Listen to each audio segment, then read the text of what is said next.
কবরে গেলে 2 স্যার আসবে, আসবো না? এই 2 স্যারের নাম বলেন। মাশাআল্লাহ, দেখছেন এই যে মুরাদনগরের মানুষ আজকে ছাত্র কত মেধাবী, সব জানে আলহামদুলিল্লাহ। কি ওয়াজ কর্ম সব আমার থেকে বেশি জানে, সুবহানাল্লাহ। দেখেন তাহলে এই 2 স্যারের নাম কি? মুনকার নকির, আলহামদুলিল্লাহ। 2 স্যার কিরকম জানেন? আসওয়াদানে আজরাকানে, 2 স্যার দেখতে কুচকুচে কালো, চোখ 2টা নীল বর্ণের, কুচকুচে কালো, চোখ 2টা নীল বর্ণের। কবরের পরীক্ষার হলটা মারাত্মক অন্ধকার, কোনো দিকে কোনো আলো বাতাস লাইট আলো কোনো কিছু নাই। এরকম একটা অন্ধকার কবরের মধ্যে কালো 2টা মাস্টার, কালো 2টা মানুষ, চোখ 2টা নীল বর্ণের, কবরস্থান দিয়ে যাইতেছেন রাত্রে 12টার সময়। ওয়াজ শুনি 12টা মাহফিল শেষ হয়েছে, এখান থেকে কবরস্থানের সামনে দিয়ে যাইতেছেন, দেখতেছেন আপনার পাশে দিয়ে কালো এক লোক দাঁড়ায় রয়েছে। কি বলেন, আপনার অবস্থাটা কেমন হবে? আপনি তো ওখানেই কবর দেওয়া লাগবে, আর বাড়িতে যাওয়া লাগবে না। খালি কবরস্থানের একটা বাঁশ নড়ে উঠলে আপনি লাফ মারি উঠেন। সেখানে যদি দেখেন একটা কালো কুচকুচে মানুষ, চোখ 2টা নীল বর্ণের, আপনার অবস্থাটা কি হবে?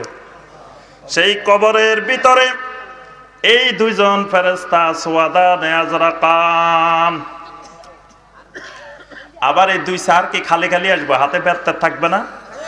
থাকবো না? ওরে আল্লাহ, বেত থাকবে। দেখেন কিরকম বেত, বিমাতারিকিম মিন হাদিদ। আল্লাহ রাসূল সাল্লাল্লাহু আলাইহি ওয়াসাল্লাম বলেন লোহার হাতুড়ি নিয়ে আসবে। ওই হাতুড়ি গুলার অবস্থা এমন, লাউ দুরিবা বিহা আলা জাবালিন লাসারা তুরাবা। আল্লাহ রাসূল সাল্লাল্লাহু আলাইহি ওয়াসাল্লাম বলেন এই হাতুড়ি দিয়ে যদি বিশাল একটা পাহাড়ের, বিশাল একটা পাথরের পাহাড়ের উপরে যদি আঘাত করা হয়, ওই পাথরের পাহাড়টা ভেঙ্গে চুরমার হয়ে বালিতে পরিণত হয়ে যাবে। আল্লাহু আকবার। এরকম কঠিন এক বিশাল হাতুড়ি নিয়ে, লোহার হাতুড়ি নিয়ে সারারা আসবেন। তাহলে আপনি যদি বেজাল ঈমান নিয়ে যান, পাথরের পাহাড়ের যদি মারলে ভালো হয়ে যায়, আপনারা মারলে কি হবেন? আর খুঁজে পাওয়া যাবে না। কারণ পাথরের পাহাড় যদি এই হাতুড়ির বাড়িতে বালু হয়ে যায়, সারখার হয়ে যায়, তা আমার আপনার শরীর তো হাতুড়ির তুলনায় কিছুই না, এটা খুঁজে পাওয়া যাবে না। তাহলে ঈমানটা নিতে হবে কিরকম?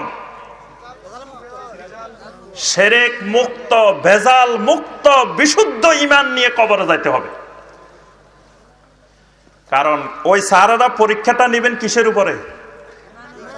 ঈমানের উপরে। পরীক্ষাটা সম্পূর্ণ ঈমানের উপরে। প্রশ্ন কয়টা? মাশাআল্লাহ, দেখেন মুরাদনগর পর্যন্ত প্রশ্ন আউট হয়ে গেছে, এখানের লোকেরও প্রশ্ন পাই গেছে। প্রশ্ন কয়টা?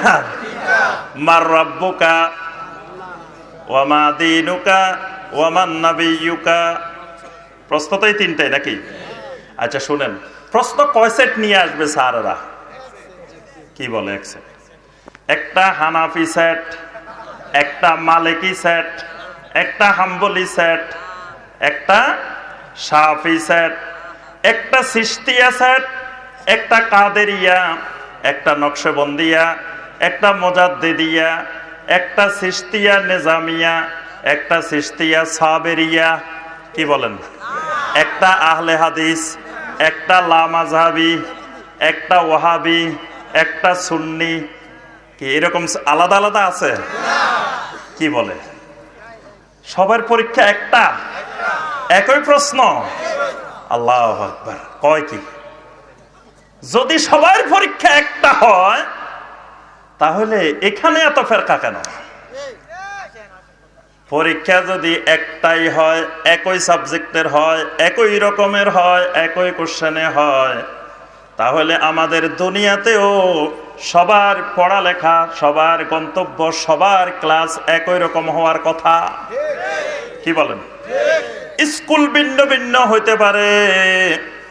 কোন স্কুল সরকারি স্কুল, কোন স্কুল বেসরকারি স্কুল, এসএসসি পরীক্ষা যেতে সব সরকারি স্কুল না, কিছু থাকে সরকারি স্কুল, কিছু থাকে বেসরকারি স্কুল, কিছু বিভিন্ন ধরনের স্কুল থাকে। কিন্তু পরীক্ষার প্রশ্ন, পরীক্ষার হলে একই ধরনের পরীক্ষা হয়, সবার সিলেবাস এক, কারিকুলাম এক, টিচাররা ক্লাস নেন একই রকম, একই জিনিসগুলো। তাহলে কবরের পরীক্ষা যদি একই রকম হয়, দুনিয়াতে আমাদের প্রস্তুতিও হবে সবার একই রকম। তাহলে এখানে আর দলাদলি করার সুযোগ নাই, যেহেতু পরীক্ষা একটা, সবার এক সেট। আচ্ছা, এই সেটের যে প্রশ্নগুলা সবগুলা কিসের উপরে? ঈমানের উপরে। তাহলে আগে ঈমান ঠিক করতে হবে না আমল ঠিক করতে হবে?